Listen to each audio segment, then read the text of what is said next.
আশা করছি সবাই মন দিয়ে জোরদার পড়াশোনা করছো।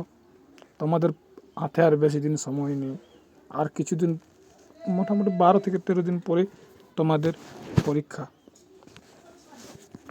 আজকে তোমাদের জন্য একটি বেঙ্গলি টু ইংলিশ ট্রান্সলেশনের ক্লাস নিয়ে এসেছি। বাক্যগুলো একদম ভেঙে ভেঙে সহজ সরল ভাষায় ট্রান্সলেশন করেছি। চলো শুরু করা যাক।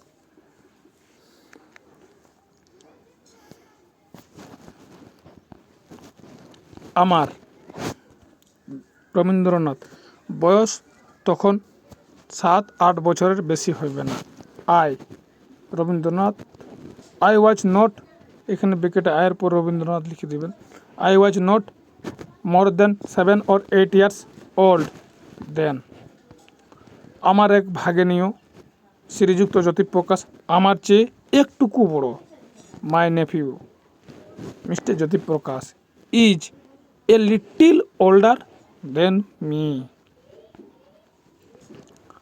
আমার মতো শিশুকে কবিতা লেখাইবার জন্য তার হঠাৎ কেন যেন উৎসাহ হইল বলিতে পারি না।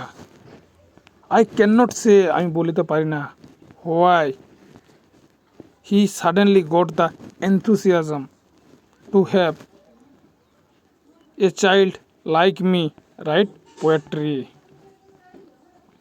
একদিন দুপুরবেলায় তাহার ঘরে ডাকিয়া লইয়া বলিলেন, ওয়ান আফটারনুন, এক দুপুরবেলায়, হি কল্ডেড মি, সে আমাকে ডাকলেন, ইনটু হিজ রুম, তার রুমের মধ্যে, অ্যান্ড সেড, অ্যান্ড আমাকে বললেন, you must write a poem, তোমাকে কবিতা লিখতে হবে বা পদ্য লিখতে হবে। পদ্য জিনিসটাকে এখনো পর্যন্ত ছাপার বইতেই দেখেছি।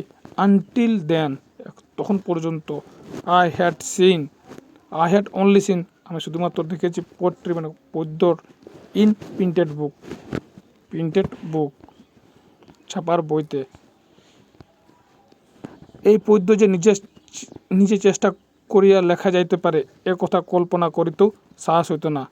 I did not even have to the course to imagine that I would write poetry in my own. এইখানে দ্যাটের পরে তোমরা আলাদাভাবেও লিখতে পারো। দ্যাট এটা আমি ভাবানুবাদ করেছি, তোমরা এটা নাও লিখতে পারো, তোমরা এটা লিখতে পারো। That poem could be written with only words.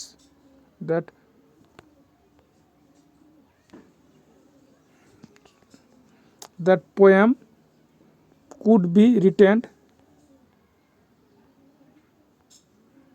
That poem, sorry একটু লিখতে আমার আঙুলে লিখতে তো একটু অসুবিধা হচ্ছে, তোমরা বলে দিচ্ছি, তোমরা লিখে দেবে। That poem could be written with on efforts. এই ছিল আজকের ট্রান্সলেশন ক্লাস। একটু পরে তোমাদের জন্য নিয়ে আসছি রিপোর্ট রাইটিং, 3টা report writing class. Thank you everyone.